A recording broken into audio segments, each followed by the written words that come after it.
Deuxième chose, la vie et l'action d'un vrai curé de paroisse. Le curé d'Ars n'a pas été seulement un confesseur à succès. Voilà aussi l'image qu'on a souvent. Hein. C'est un ascète, quelqu'un qui avait beaucoup de tentations de lutte contre Satan, etc. Et puis qui confessait à longueur de journée, mais il n'a pas fait que ça. Et c'est un pasteur qui a été capable de faire restaurer et agrandir son église. Donc il a des soucis matériels, il n'était pas dans les nuages. Capable de fonder l'œuvre de la Providence, ça c'était vraiment son œuvre sociale si on peut dire. École gratuite de filles, qui est devenue ensuite un orphelinat, hein, pour les jeunes familles, enfin les enfants des enfants. Et il y avait jusqu'à 80 enfants dans cet orphelinat. Puis il a fait ouvrir une école de garçons, donc à une époque hein, où il y avait moins d'écoles que maintenant, il n'y en avait même pas ou très peu. Et puis, ce que je ne savais pas non plus, il a soutenu, il avait quand même un peu d'argent, je pense qu'il le recevait. On dit qu'il mangeait que des pommes de terre parce qu'il n'avait pas de sous. Eh bien oui, mais il a soutenu beaucoup d'œuvres caritatives. Voilà. Donc, il savait faire pour récolter de l'argent aussi. Tout ça, c'est pas l'image qu'on avait de lui. Il aimait aussi aller rencontrer les gens chez eux. Donc, il visitait. Il visitait ce qui se faisait pas beaucoup, paraît-il, à cette époque. Hein. Mais lui a beaucoup fait de visites, et il y allait notamment au moment de midi, des repas, et il discutait avec les gens. Donc, vous voyez, c'est un vrai curé. Il va visiter les gens, il fonde des œuvres, il fait restaurer son église, mais c'est bien. Hein. Et puis, il était capable de conseiller, d'accompagner spirituellement, donc il y a aussi l'accompagnement spirituel de personnes qui venaient se faire conseiller, ce n'était pas simplement se confesser. Et puis, il savait collaborer avec les autres prêtres. Alors ça aussi, c'est bien noté dans le livre que j'ai lu. Ils ont lancé à cette époque les missions diocésaines. Ça date à peu près de l'époque. Vous savez, les missions, vous en avez connu, dans les campagnes, où pendant une semaine dans une paroisse, moi j'ai connu ça enfant, il y avait des missionnaires notamment qui venaient, nous, de Mian. À Mian, il y avait des prêtres qui étaient chargé des missions diocésaines, donc il se proposait pour aller aider les curés d'un lieu. Pendant une semaine, il y avait tout un tas de rencontres, de réunions, de célébrations, et à beaucoup d'endroits, il y a même des croix qui restent. Hein, voilà.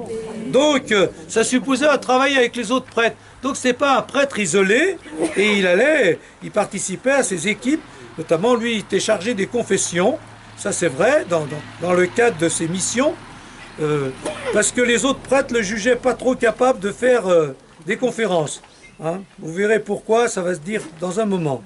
Bon, et puis il savait travailler aussi avec les laïcs, notamment, et je vais vous le redire tout à l'heure, les Catherine, enfin il y a deux femmes qui vont collaborer avec lui dans l'école de la Providence, là, l'orphelinat de la Providence.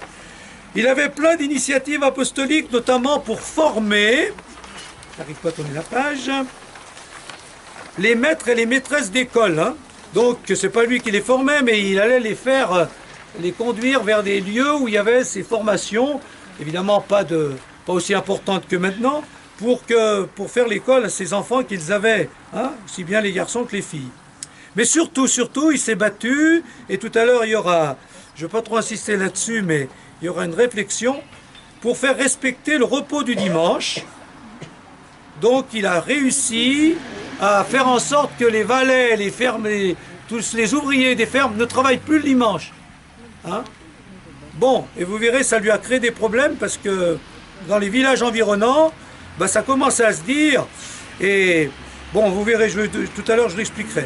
Donc il a milité pour ça, et puis pour faire fermer les bars, où on buvait du mauvais vin et où il y avait quand même des alcooliques, et après il y avait des bagarres dans les familles, ou pour supprimer les bals, parce que les bals se terminaient pas toujours bien. Vous verrez aussi tout à l'heure, je le citerai.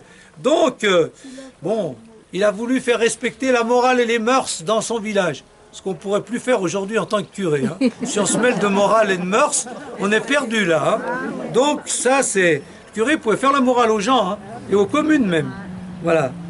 Bon, pour en arriver là, il a eu beaucoup de mal. Alors, pour arriver à ce ministère-là, de vrai curé, eh bien, il n'a pu partir au séminaire, enfin, ce qui semblait, c'est pas tout à fait les séminaires de maintenant, mais qu'à 19 ans, parce que son père avait besoin de lui à la ferme. Hein. Et donc, il n'a jamais été bien à l'école, ou très peu, il savait à peine lire et écrire, et c'est l'abbé Ballet, curé d'Écully qui va un peu le former pour qu'il puisse suivre au séminaire les études dont il a besoin. Mais il aura beaucoup de mal et donc on va le traiter de débilissimus. Alors, les latinistes, là, il y en a. Hein? C'est le superlatif de débile. C'est pas un débile, c'est plus que débile. Donc il va traîner cette réputation toute sa vie. Donc voilà. Hein? Et ben, c'est quand même lui le curé d'Ars. Hein? Donc ça fait plaisir de voir que... Ah, bon. Entre-temps, alors voilà quelque chose que je ne connaissais pas et qui va le traumatiser à vie et qui n'est pas glorieux pour lui. Appelé à servir comme tous les jeunes dans les armées de Napoléon en 1809, il déserte et se réfugie au Noé dans les monts du Forez jusqu'en 1811. Mais le problème, ça je vais vous le dire tout à l'heure, mais je le dis déjà maintenant, c'est que vu qu'il a déserté, on est venu chercher son frère. Et son frère est mort au combat. Et sa mère en est morte de chagrin. Donc ça l'a traumatisé à vie. Et ça a quand même quelque chose qui explique un petit peu aussi son sens de la miséricorde, parce qu'il n'était pas très fier de lui. Et ça l'a beaucoup marqué. Il reprend ses études à 25 ans et sera ordonné en 1815. D'abord vicaire à Écully, 2-3 petits ministères, et ensuite il vient en 1821 à Ars, où il y avait, je ne sais pas, 300 habitants. Hein. Donc il pouvait se permettre d'aller visiter les gens quand même, hein, aussi. Hein. C'est quand même pas pareil qu'aujourd'hui. Alors, troisième temps dans sa vie, troisième étape, le rayonnement. Donc, à partir du moment où il fait bien son travail de curé, il a quand même des capacités de conseil spirituel, des confessions, donc et puis il a un impact, un charisme qui fait que ça se dit, et il commence à avoir un grand rayonnement. Mais j'ai mis cette phrase-là qui n'était pas dans le livre. Mais il n'a jamais eu la grosse tête. Il en a eu plutôt plein la tête. Le succès ne lui a pas monté à la tête. Il en avait ras-le-bol de temps à autre de tous ces gens qui venaient et qui l'empêchaient de prier parce qu'il fallait les écouter, les confesser, etc. Donc, je vais lire ça. Pasteur remarquable, homme de prière intense, ça c'est vrai. Il était à l'église dès 4 heures du matin jusqu'à 7 heures pratiquement tous les jours. 3 heures de prière le matin. Il disait sa messe à 7 heures, puis de temps en temps il retournait à l'église dans la journée, etc. C'est peut-être aussi à cause de ça, parce que c'était un homme de prière rempli de Dieu, qu'il a eu donc un rayonnement, et les pèlerins sont venus à partir de 1830. Hein, donc il avait quand même déjà un certain âge, hein, 46 ans, ou 44 ans. Il est de plus en plus mangé par l'affluence grandissante des pèlerins. En 1858, il y en a eu jusqu'à 100 000. Pour l'époque, ça fait quand même curieux, hein, que les gens venaient quand même. Ils ne se déplaçaient pas avec le TGV. Mais ce succès ne lui monte pas la tête, au contraire, ça le fatigue souvent. Il en a plein la tête et va jusqu'à dire, de temps à autre, c'est une de ses citations, « Je sèche d'ennui sur cette pauvre terre. Mon âme est triste jusqu'à la mort. Mes oreilles n'entendent que des choses pénibles et qui navent le cœur, hein, les confessions. Je n'ai pas le temps de prier le bon Dieu, je ne peux plus tenir. » Donc, il n'arrive plus à avoir le rythme qu'il avait au départ, où il avait du temps de prière pour lui, et du coup, il est mangé par ses pèlerins, et ça le fait vraiment... Voilà. Alors, du coup, ça aussi, je ne savais pas. Est-ce que c'est le burn-out de l'époque? Il déserte. Il s'enfuit, et on le retrouve, je ne sais pas trop comment ça s'est passé. Il s'enfuit une première fois en 1840, et il en a ras-le-bol. Et puis, en deuxième fois en 1843. Vous voyez, il y a quand même des failles dans... Hein, hein. C'est ce que c'est le burn-out, la dépression, il était mangé, quoi. On dirait ça le burn-out aujourd'hui, non? Une sorte de burn-out. Quand tu dis il y avait beaucoup de monde, il y avait une ligne de train qui arrivait jusqu'à Ars. Ah bah oui, c'est le train. Ah oui. Puisque toi tu y as vécu là-bas, tu vas me corriger hein, si je dis des... Non, mais tu savais tout ça là? Oui. Moi je ne savais pas, il y a des choses que je ne savais pas, toutes ces hauts et ces bas dans sa vie, dans sa tête. Ouais. En 1845, on assiste à une grande diffusion d'images d'Épinal. Donc il y en a toujours qui font de l'excès de zèle et qui veulent soigner sa réputation. C'est un saint. Et donc ils font distribuer des images sur le curé d'Ars. Alors lui, il appellera ça, c'est le carnaval. Ça ne le touche pas plus que ça, au contraire. Hein? En 1848, il est admis dans le tiers-ordre franciscain, parce qu'il a un grand sens des pauvres, et c'est bien un peu sa spiritualité, il se reconnaît dans Saint François d'Assise, donc il rentre dans le tiers-ordre franciscain. Hein, les prêtres peuvent rentrer dans des ordres, pas dans des congrégations, mais dans des tiers-ordres ou des spiritualités, hein, comme aujourd'hui, il y a des prêtres qui font partie des pradosiens, tout en n'étant pas pradosiens vraiment. Hein, voilà. En 1849, voilà par exemple, il est nommé chanoine.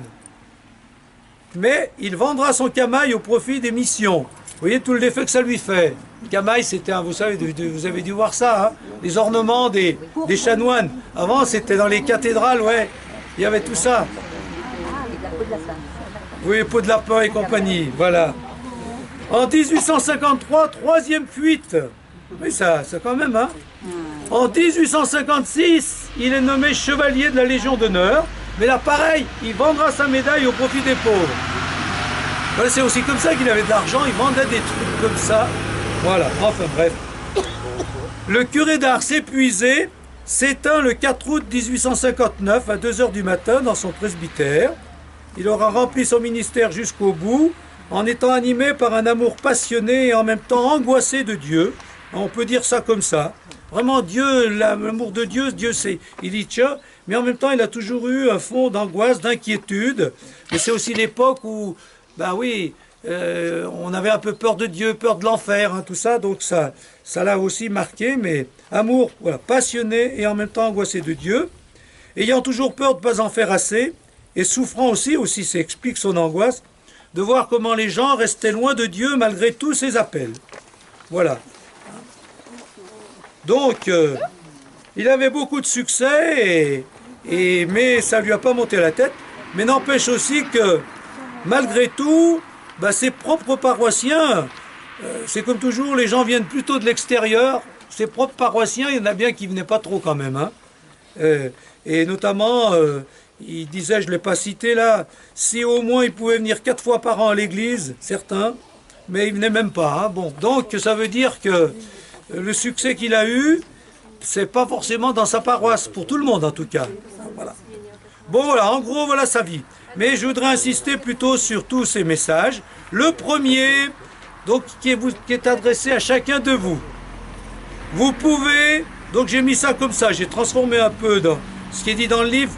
J'ai dit, tiens, je vais faire parler le curé d'Ars pour qu'il vous dise ce qu'il est, ce qu'il vous dirait, je pense, s'il était là.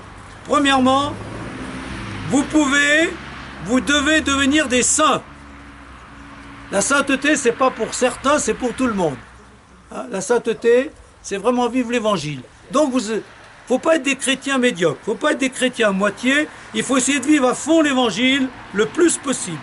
Voilà. Donc, j'ai plusieurs parties.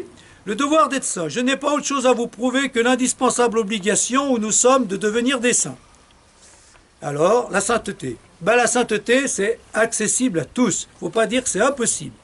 Les mondains, pour se dispenser, les mondains, ceux qui sont dans le monde, hein, nous, pour se dispenser de travailler à acquérir la sainteté, ce qui sans doute les gênerait trop dans leur manière de vivre, veulent vous faire croire que pour être saint, il faut faire des actions éclatantes, s'appliquer à des pratiques de dévotion extraordinaires, embrasser de grandes austérités, faire beaucoup de jeûnes, quitter le monde pour s'enfoncer dans les déserts, afin d'y passer les jours et les nuits en prière.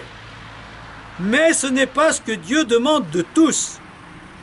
Et voilà des bonnes réflexions. Où sont les miracles de la Sainte Vierge? C'est pas dit dans l'Évangile, hein. De Saint Jean-Baptiste, non plus. De Saint Joseph, non plus. C'est vrai, moi j'ai même pensé à ça.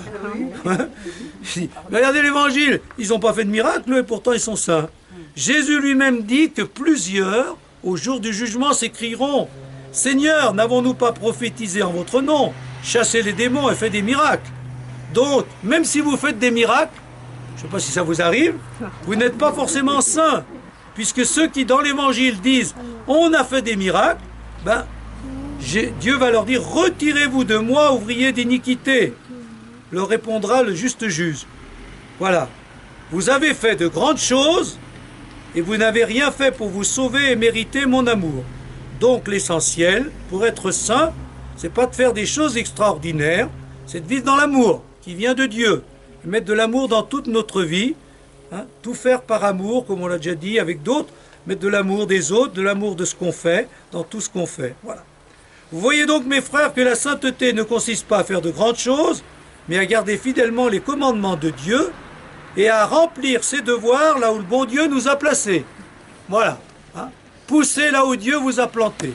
Faites ce que vous avez à faire et vous serez des saints. Faites le mieux possible avec le plus d'amour possible. Voilà, c'est ça la sainteté. La sainteté est progressive. Les saints n'ont pas tous bien commencé, mais ils ont tous bien fini. Voilà. Oh, mais il avait des réflexions qui n'étaient pas forcément des grandes analyses théologiques. Hein. C'est toujours des réflexions de bon sens. Voilà. La sainteté n'est pas la perfection. Les saints ont été mortels comme nous, faibles et sujets aux passions comme nous. D'accord ? Ensuite, la sainteté a 1000 chemins, mais un seul but. Tous les saints ne sont pas de la même manière. Il y a des saints qui n'auraient pu vivre avec d'autres. Il y a des saints qui ont été insupportables, hein, par exemple. Et oui, ou qui ne s'entendraient pas avec d'autres. Donc, la sainteté, c'est pas un modèle uniforme. Hein. Tous ne prennent pas le même chemin, cependant, tous arrivent au même endroit. Et puis, la sainteté est contagieuse. Là où les saints passent, Dieu passe avec eux. La sainteté est une folie, la folie d'un effort permanent, insistant, un peu fou. Hein. Pour être saint, il faut être fou, avoir perdu la tête. Ben oui, parce que par rapport aux gens, hein, par rapport aux gens qui disent, oui, voilà, il en fait trop, ou voilà, hein, voilà.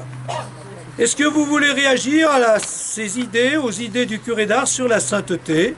Donc, vous voyez que il se met bien à la portée de tous et il est exigeant, mais il dit, c'est possible, donc il faut prendre au sérieux l'évangile et le vivre et faire ce que vous avez à faire, et c'est ça, être saint. Ça va comme ça? Bien, petite pause, comme ça vous pouvez méditer sur votre propre sainteté. Mais c'est peut-être pas si évident. Est-ce que je cherche à être saint? C'est-à-dire à vivre vraiment les valeurs évangéliques, ou est-ce que je me contente d'une certaine médiocrité? Que faire pour marcher plus résolument vers la sainteté? Donc c'est une